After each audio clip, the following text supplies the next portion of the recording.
Bonjour à toutes, bonjour à tous, bienvenue sur Odile. Je suis Sophie, en charge de la plateforme. Je suis ravie de vous retrouver aujourd'hui pour une nouvelle formation, ou plutôt une démonstration, aujourd'hui consacrée aux outils OSINT d'investigation en source ouverte. Notre invitée aujourd'hui est Marthe Ndiang. Bonjour Marthe. Bonjour Sophie. Bonjour, vous nous parlez Marthe donc depuis Douala au Cameroun. Vous êtes journaliste, fact-checkeuse et vous êtes depuis 2024 la rédactrice en chef de DataCheck, site de vérification de faits, d'ailleurs membre d'Odile. Et auparavant, vous avez également été en charge de la rubrique fact-checking chez Data Cameroun. Aujourd'hui, donc, vous allez nous présenter 3 outils pour les vérificateurs de faits pour faciliter le travail d'investigation aux sources ouvertes. Et je crois que vous allez commencer par l'outil PIM Eyes. C'est à vous, Marthe. Merci Sophie pour l'invitation à partager ma petite expérience de fact-checkeuse avec, avec vous et tous ceux qui nous écoutent ou qui vont regarder la vidéo plus tard. Et je vais vous parler de PIM Eyes. C'est un outil de recherche d'images MBSC et sa spécificité, c'est surtout pour la reconnaissance faciale. Lorsqu'on tombe sur la photo d'une personne, une bonne photo de face, la photo n'est pas identifiée, on ne sait pas qui c'est. Parfois, on attribue tout et n'importe quoi à la personne, on ne sait même pas qui c'est. Avec Pim Eyes, on retrouve on peut retrouver cette personne-là. Il suffit que la personne ait déjà été, sa photo ou sa photo ait déjà été publiée sur des plateformes, que ce soit sur les réseaux sociaux, que ces photos aient illustré des articles. Donc, vous partez sur le moteur de recherche Google, vous tapez Pim Eyes et vous l'avez. Donc, la page se présente ainsi, c'est clair. Vous voyez qu'il y a toutes les informations, moteur de recherche de visage, recherche d'images inversées. Toutes les informations sont là. On vous dit comment procéder. Et là, vous venez tout simplement à télécharger une ou plusieurs images. Lorsque vous êtes ici,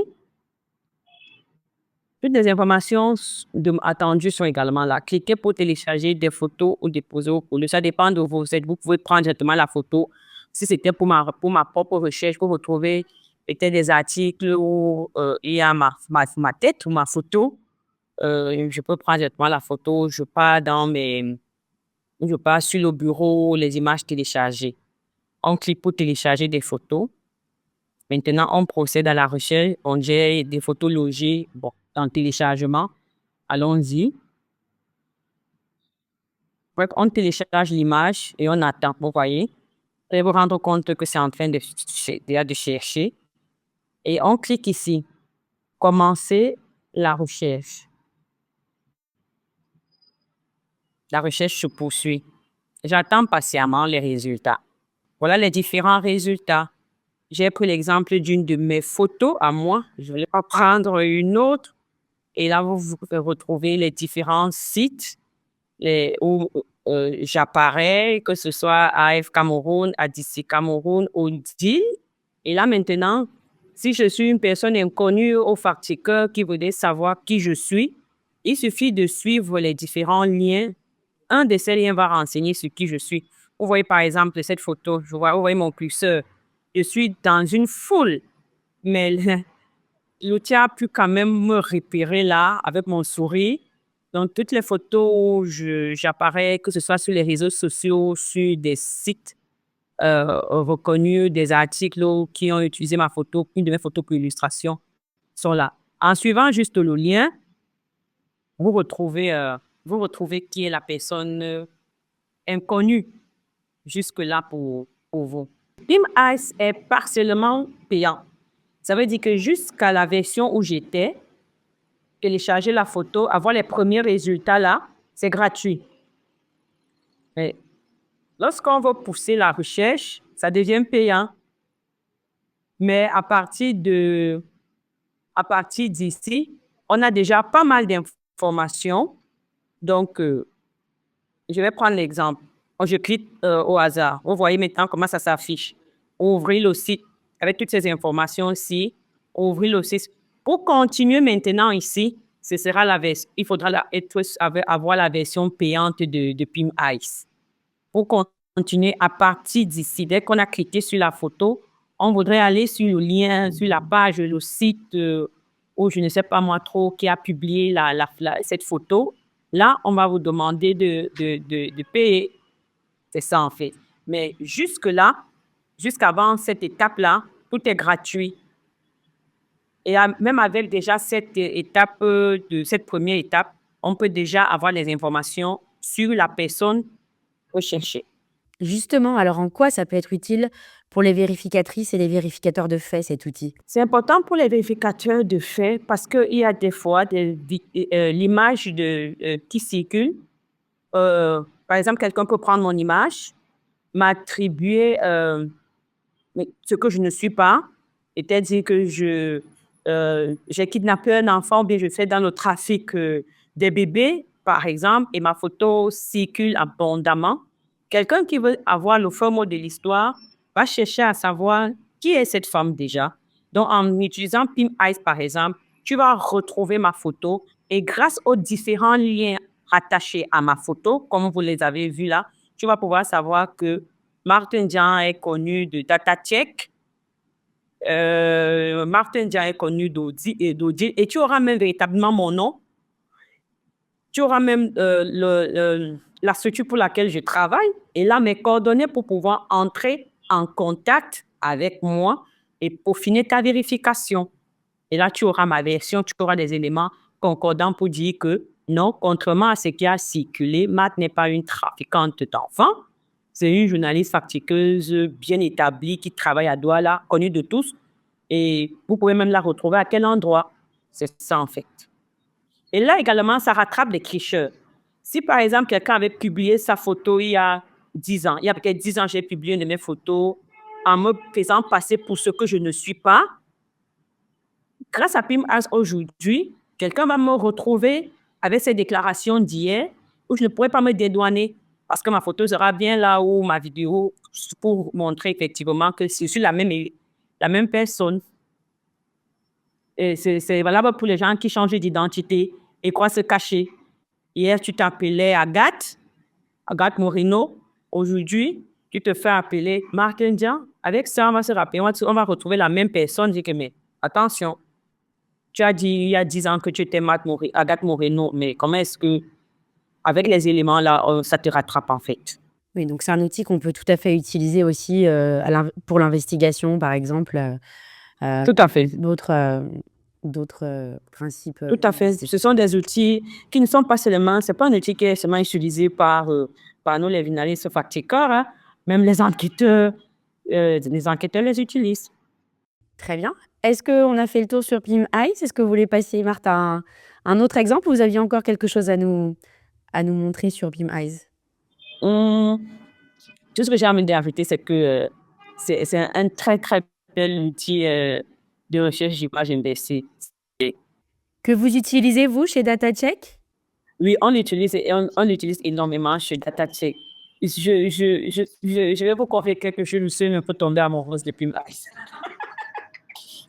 Aujourd'hui, je m'entraîne à retrouver des visages c'est devenu un petit exercice pour moi. Chaque jour, je prends une photo, je veux savoir c'est rattaché à quel site, c'est quel monsieur même. Parfois, je prends une photo, je sais pas qui c'est, mais je veux retrouver par moi-même qui c'est quoi son nom, il travaille où, est-ce qu'il est connu des réseaux sociaux ou pas.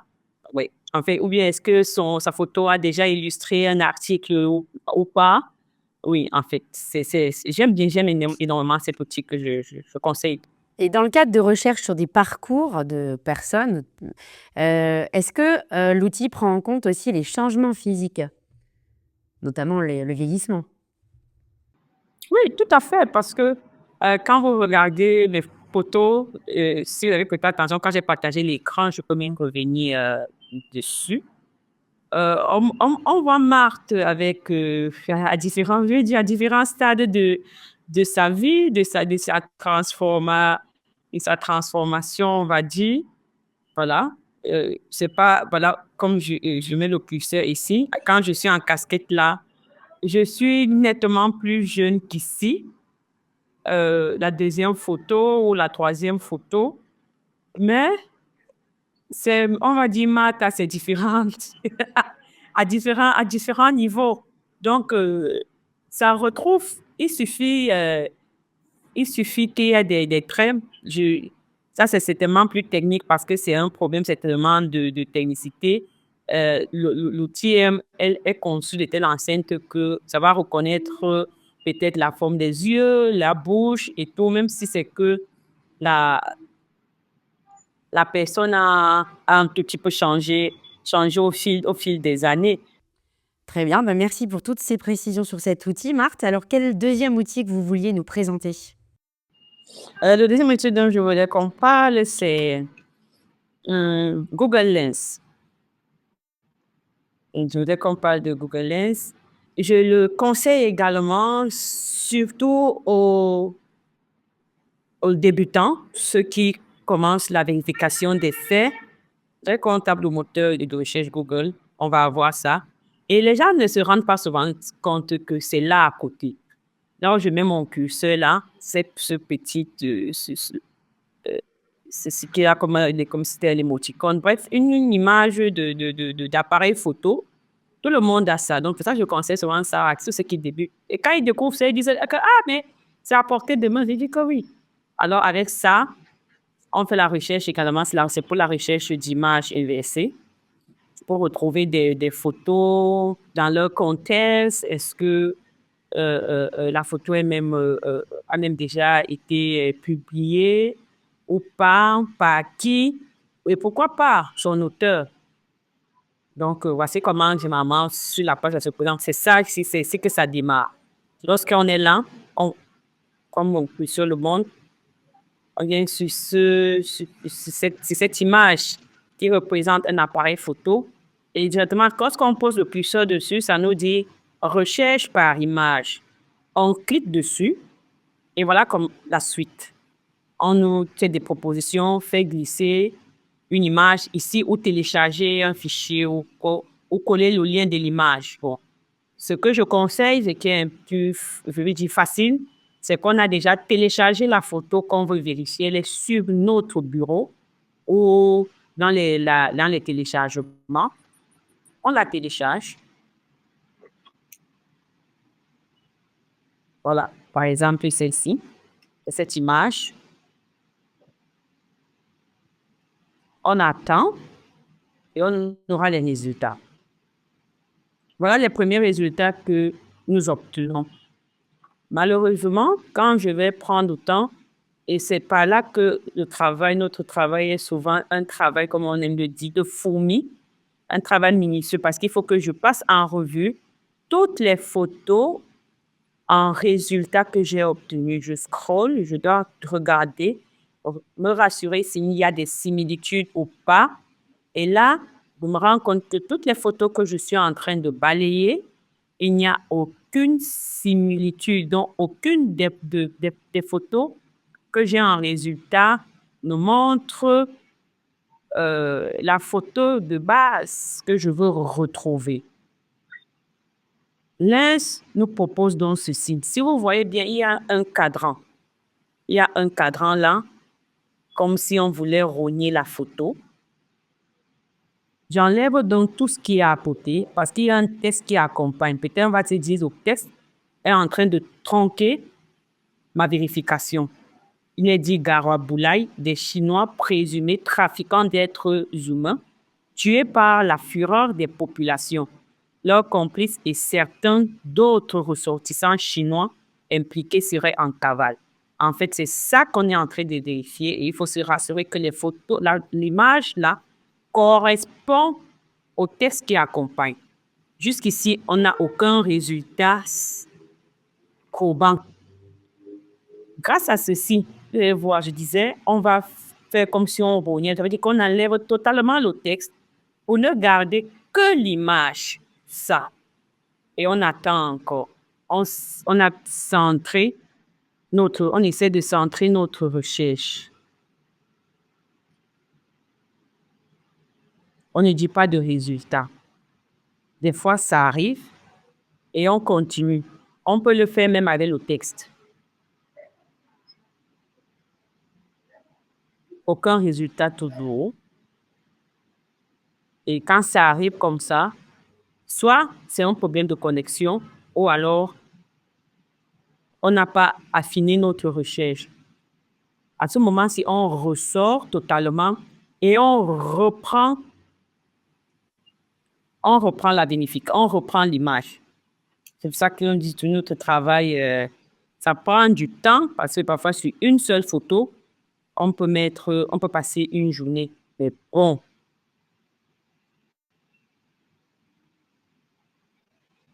c'est aussi ce qui nous passionne parce que ça nous permet, ça nous donne l'impression d'être de petits, de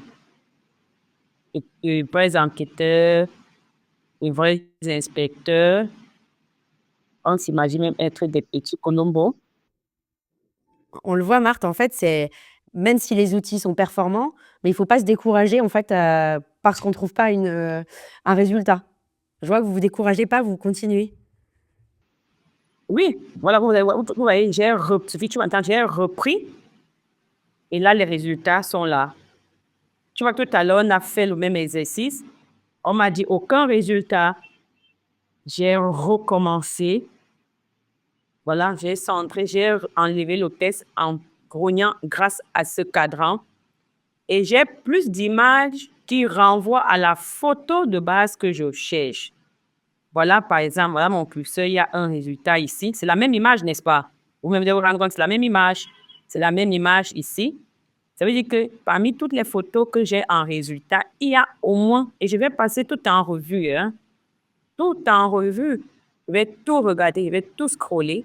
Et là, je vais me rendre compte que il n'y a que, dans mes résultats, il n'y a que ces deux photos, les deux premières, qui renvoient à l'image que je suis en train de vérifier. Ça veut dire on vient de passer une première étape. Et la seconde étape voudra que je clique sur les différents liens pour savoir maintenant de quoi il est question derrière cette image. C'est à partir des informations que je vais obtenir derrière ces liens. Il y a des différents liens là que j'aurai le faux mot sur la photo. Là, c'est une première étape. La seconde étape, c'est de suivre les différents liens. Et on obtient des résultats sur toutes les plateformes de réseaux sociaux? Tu voulais savoir s'il y a des résultats sur toutes les plateformes? Oui, je pense par exemple aux vidéos TikTok ou Instagram. Est-ce que ça ressort? Oui. Mais pour ce qui est des vidéos, on procède autrement. Quand c'est une vidéo, on va faire les captures d'écran. On prend des captures d'écran de différentes séquences, plusieurs séquences, plusieurs séquences de la vidéo, et on procède ainsi avec l'outil en question. Il y a plusieurs outils, hein. Bon, comme je devais sélectionner, il y a plusieurs outils de recherche d'images inversées. Mais comme je devais sélectionner, j'ai choisi Google Lens parce que comme je l'ai dit au départ, je trouve ça très simple. Même sur le téléphone, on a ça. Quand je suis avec des débutants, je suis avec des étudiants, je leur dis que de partager des photos n'importe comment. Il suffit d'allumer votre smartphone et de procéder vous-même à la petite recherche. Et ça va vous éviter de partager des photos hors contexte, des photos tronquées et tout. Et vous allez en même temps lutter contre la désinformation. Donc là également, c'est un outil très utilisé par les vérificateurs de faits. Oui, c'est un outil énormément utilisé par les vérificateurs de faits parce que Google, c'est un moteur de recherche qui est très large, qui a beaucoup de données, qui a beaucoup d'informations, qui a une très bonne base de données, donc même en matière de photos. C'est pour cela que je commence toujours par lui. C'est quand je n'ai pas de résultats là que je convoque d'autres outils d'image inversée. Mais il est vraiment rare pour moi de ne pas avoir les résultats quand je convoque cet outil. Vraiment rare. Et dès que j'ai dès que j'ai les liens, comme tu as vu là, je suis les liens, j'ouvre les liens et je vais trouver les articles qui font référence à cette photo. Et c'est comme ça qu'on a pu démontrer, par exemple, que la photo en question. Certes, des Chinois ont été tués, mais la photo ne date pas. Elle n'est pas récente. La photo est vieille d'un peu plus d'un an. Et les faits ne se sont pas déroulés au Cameroun comme on l'a fait croire. Les faits se sont déroulés en Centrafrique. Et nous, à DataTech, ce qu'on fait, c'est qu'on ne se limite pas aux outils. Lorsque les recherches avec l'image inversée m'ont conduit en Centrafrique, ce que nous, on fait à DataTech maintenant, c'est d'ajouter l'humain. Parce que pour nous, l'outil ne remplace pas l'humain. Lorsque, grâce à l'outil, on a pu retrouver que la photo vient de Centrafrique et pas du Cameroun, on appelle des confrères de Centrafrique pour leur dire que, bon, voici une photo. Dans nos recherches d'images inversées, la photo au monde vient de Centrafrique. Est-ce que c'est vrai? Et là, ils nous confirment ou pas. Mais pour le cas, ils nous ont confirmé que oui, c'était des Chinois qui avaient été tués dans une mine. Et là, ça conforte notre vérification. On a les outils, on a les sources humaines. Très bien. Merci beaucoup, Marthe. C'était très clair. Ce qui était très intéressant dans votre présentation, c'est que vous nous avez montré comment utiliser des outils qu'on connaît comme Google, mais voilà, vraiment poussé avec d'autres fonctionnalités comme Google Lens, comme vous l'avez présenté, et aussi d'autres outils comme le premier que vous avez présenté de recherche inversée. Je mettrai dans la formation, dans l'écrit de cette formation, tous les outils que vous nous avez cités, Marthe. Et surtout, eh bien, il ne reste plus qu'à vous remercier pour tous ces conseils et tous ces outils qu'on ne manquera pas de conseiller à tous nos publics. Merci beaucoup, Marthe. C'est moi qui vous remercie.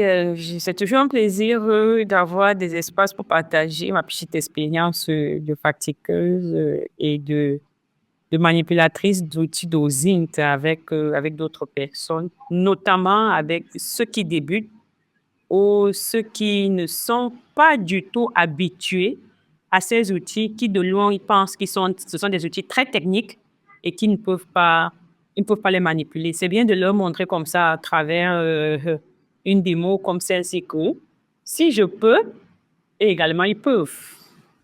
Exact. Et j'invite d'ailleurs les publics à aller voir sur DataCheck eh ben, les fact-checks que vous réalisez, notamment avec ces outils. Voilà, merci beaucoup et à très vite sur Odile.